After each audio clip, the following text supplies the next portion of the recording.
Hey everyone, welcome back to the channel.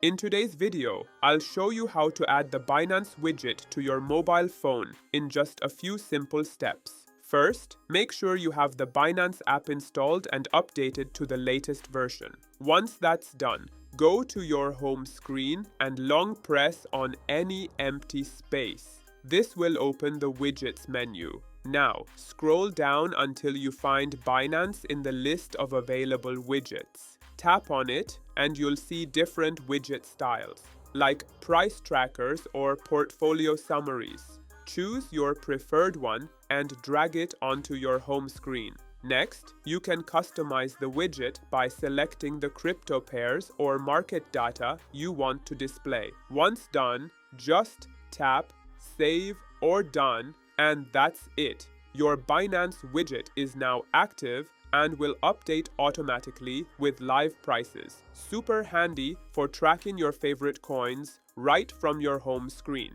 If this helped, don't forget to like, subscribe, and hit the bell icon for more quick tech guides.